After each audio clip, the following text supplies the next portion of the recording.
tahu dari kantor kita. Ya.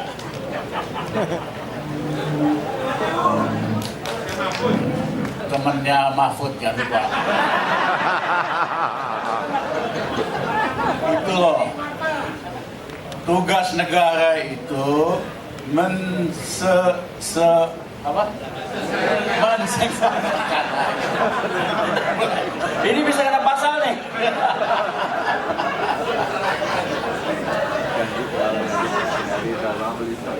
Terima kasih sama Harimau. Nggak ada Hariman kita nggak bisa kumpul. Betul sekali. Hidup Bang Hariman. Segala macam orang gendeng tak lihat kumpul di sini. Kalau yang nggak gendeng gampang dikumpulin. Tinggal kita sediain metro mini doang. Kalau yang gendeng-gendeng gini susah banget. Cuman Hariman yang bisa kumpul ya. Hariman ini tokoh demokrasi. Walaupun keserimpet gara-gara Malari. Saya paling nggak suka istilah Malariman. Malapetaka, Hariman damai kok waktu itu sama kawan-kawan. Cuman demo doang ke istana. Tapi tentara organisir kerusuhan yang namanya Malari. Ali Murtopo yang bakar-bakaran, yang disalahin mahasiswa. Jadi kalau bisa ke 50 diganti lah, jangan Malari istilahnya. 50. Ya. Namanya mungkin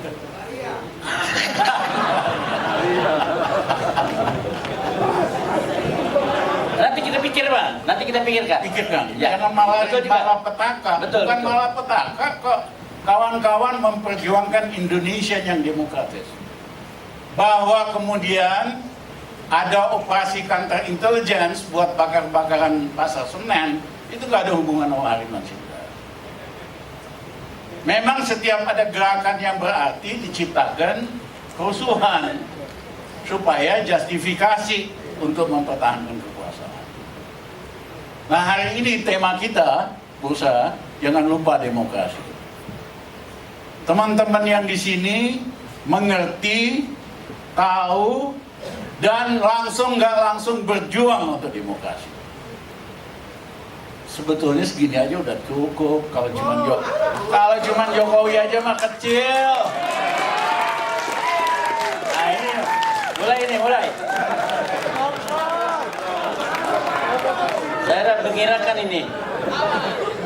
Nah, Ini baru gerakan. Jokowi tidak pernah berjuang untuk demokrasi. Seumur hidup dia cuma nyari duit doang gitu loh. Karena demokrasi dia punya kesempatan jadi presiden. Tapi begitu berkuasa, pelan-pelan demokrasi dipreteli. Indeks demokrasi turun 30 poin lebih. Lembaga-lembaga penguat demokrasi, KPK, zaman Gus Dur kita mulai, undang-undang ini jadi zaman Mega, ya pretelin jadi lemah. Hukum dipreteli, DPR dibikin semua kayak taman kanak-kanak semua. Manut doang. Termasuk nih Effendi nih. Ngomong begitu aja, Pak Dudung udah uber-uber dia. Mana ya dia?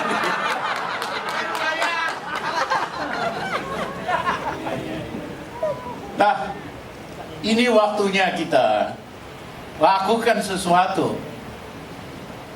Mbak Mega bagus sekali. Dia taat azas. Nggak boleh perpanjangan. Dia roasting Jokowi. Itu roasting paling canggih tuh. Ya, lu tuh nggak ada apa-apanya. Jangan mentang-mentang kuasa, pengen nambah lagi dan sebagainya dan sebagainya. Aku kagum melihat Mbak Mega bisa roasting, ngalahin Ratu roasting tuh yang biasa. Alhamdulillah. Takbir. Ya. Jokowi malam itu nggak bisa tidur. Ya, tapi jangan lupa, saya kenal Jokowi, kenal Luhut Panjaitan. Mereka nggak bakal berhenti, tetap bakal merancang sesuatu. Ya. Jadi orang yang tidak pernah berjuang untuk demokrasi, menikmati manfaat demokrasi, begitu berkuasa dia pretel. Yang kedua, sangat anti intelektual. Istilahnya itu. Karena ijazah palsu. Hah? Karena ijazah palsu.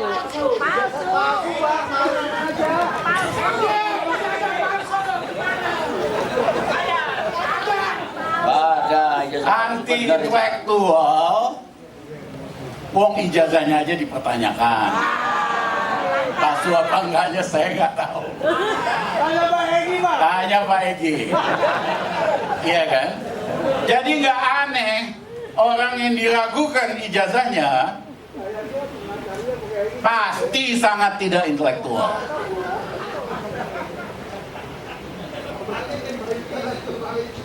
Dan yang kedua, 2 minggu yang lalu Menteri Keuangan nyalain PNS kok kerjanya jalan-jalan doang, ngabisin biaya tahun lalu 37 triliun. Tapi Menteri Keuangannya nggak berani. Raja jalan-jalan namanya Jokowi. Tiap hari ada acara jalan-jalan. Sekali jalan, pasukan awalnya ada 100. Ada 100 lagi, 200. Ini merupakan presiden paling boros dalam sejarah Indonesia. Tepuk tangan untuk Kang Rizal Ramli.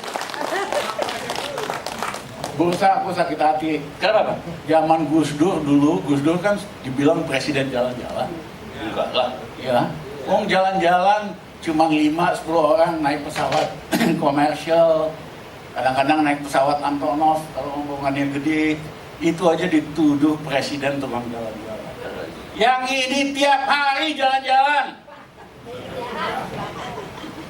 Ya, satu proyek itu dikunjungi 25 kali ada tuh. Kok bisa menterinya ngapain, dirjennya ngapain, presiden mesti bolak-balik 25 kali. Man, aku minta izin. Habis Jokowi kagak presiden, kita audit biaya perjalanan.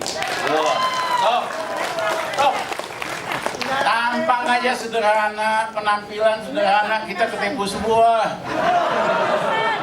Presiden paling boros kok.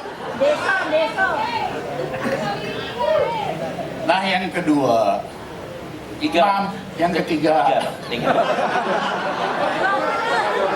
Senang 2 periode.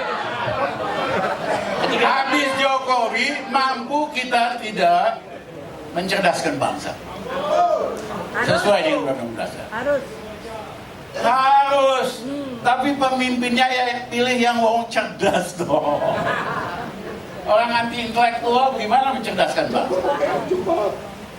Yang kedua, mampu nggak kita mensejahterakan bangsa? Mampu banget. No, bukan. Ini bukan soal alumni.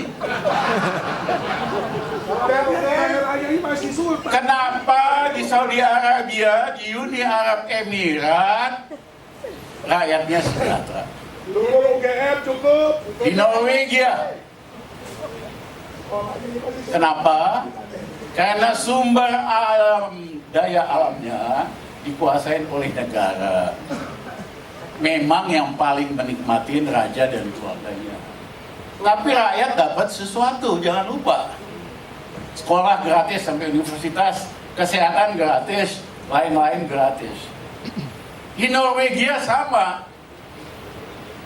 Sumber daya alamnya, minyak bumi sama gas dikelola oleh negara, rakyatnya sejahtera. Pertanyaannya, Indonesia bisa enggak? Bisa banget. Zaman Pak Harto, zaman Orba, 85% pendapatan APBN itu dari minyak bumi dan gas doang. Kenapa? Sistem production sharing, bagi hasil. Setelah dipotong ongkos-ongkos, untungnya dibagi, negara dapat 85%. Swastanya, asing sama domestik dapat 15%. Itulah kenapa Orba bisa membayar bikin puskesmas, SD Inpres, infrastruktur, dan lain-lain. Hidup Pak Harto.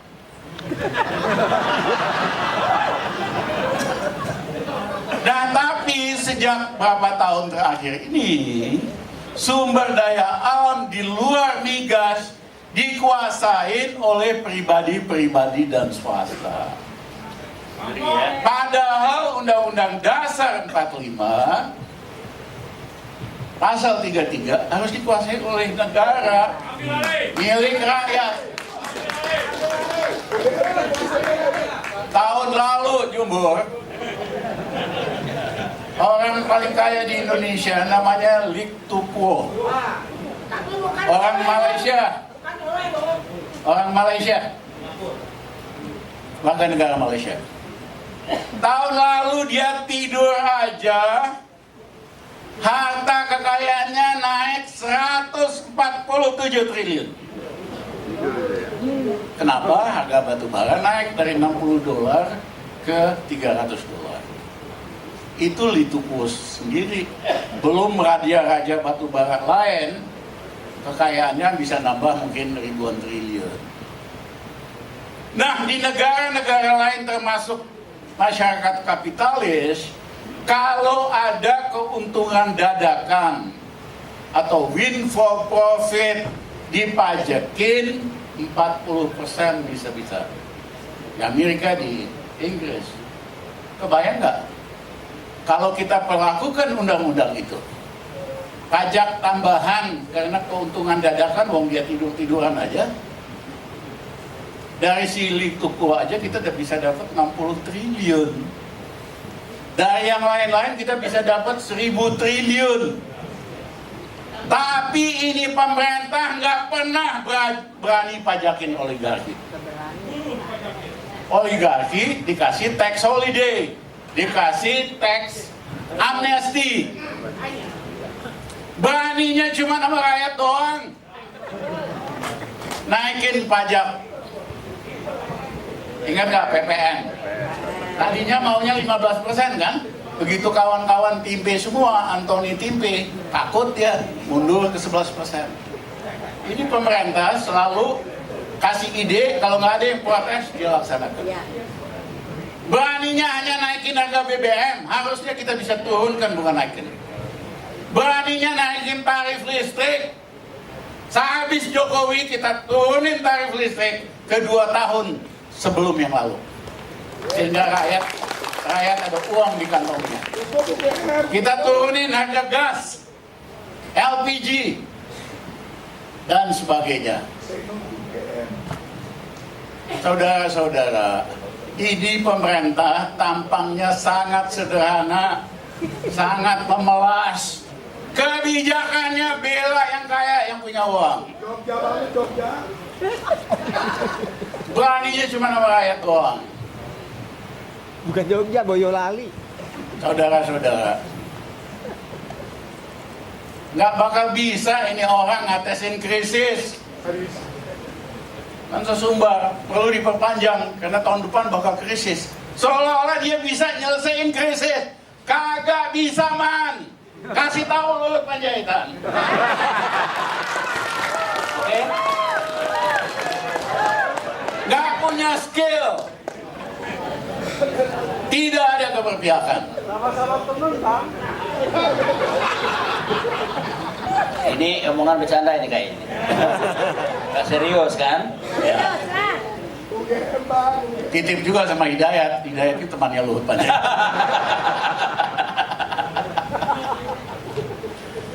Jadi saudara-saudara, kalau Jokowi udah selesai, kita akan lakukan 3 hal.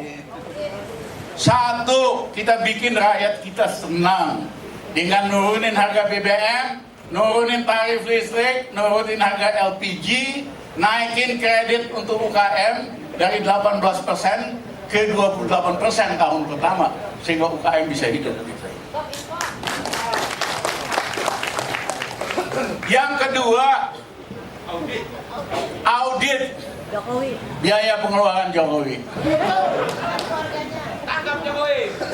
Yang ketiga, kita ganti anggota-anggota KPU dan Bawaslu yang hari ini. Kenapa? Mereka sengaja dipilih dari anggota Ormas, sehingga gampang diatur. Hanya ada 2 pemilu yang amanah dan bersih di Indonesia. Satu pemilu tahun 55. Ya. Pemimpinnya amanah, rakyatnya amanah, kagak ada teknologi. Bagus. Yang kedua pemilunya Pak Habibie tahun 99. Hidup Bang Hariman. Mungkin karena dibisikin Hariman. Betul. Oke Bang, terakhir. Nah, anggota KPU, Bawaslu, wakil dari partai-partai, sehingga mereka bisa saling intip, saling awasi. Ketuanya orang yang bobotnya bagus, yaitu Houdini sama Bang Buyung Nasution. Jadi habis Jokowi jatuh, kita ganti KPU sama Bawaslu. Yang kedua, kita turunkan refli threshold jadi 0. Threshold itu hanya bisa diturunkan, satu dengan demo kayak refli tadi, yang kedua Jokowi kita ganti secepatnya gitu. Ribet amat. Pemilu dipercepat. Jadi saya minta aktivis-aktivis juga jangan norak, sibuk nyalonin si ini, si itu presiden. Kampungan punya lu semua. Karena yang rusak ini sistemnya. Ya, misalnya Bursa mau jadi gubernur, dia kan mesti bayar upeti kepada partai politik 100 miliar lebih. Kecil. Iya kan? Pasti dia nggak punya uang. Akhirnya dia minta sama Bandar sama Cukong. Ada cutinya. Gua lempar loh. Cara Poin aku ada 187 bupati wali kota masuk penjara karena korupsi. Ada 24 dari 32 gubernur masuk penjara karena korupsi. Kenapa? Karena sistem bandarisme ini. Jadi kita benahin dulu sistemnya. Otomatis orang terbaik akan nongol pada level bupati, pada level gubernur. Benahin dulu sistemnya, zero threshold, sehingga nggak perlu lagi bayar upeti, yang terbaik akan nongol. Ya, kita kembalikan ke Undang-Undang Dasar 45 yang pasal 32 tadi. Yang asli. Ya kan? Sehingga rakyat Indonesia bisa dapat pendidikan gratis sampai universitas. Bisa dapat kesehatan gratis. Bisa dapat wifi gratis. Ini negara paling kaya se-Asia Tenggara. Iya bang. Iya. Apa presidennya udah? Nah saudara-saudara, bagaimana caranya? Ganti. Man, gampang banget man. Ayo kan. Ini aja kita gerakin selesai di mana. Saya pikir memang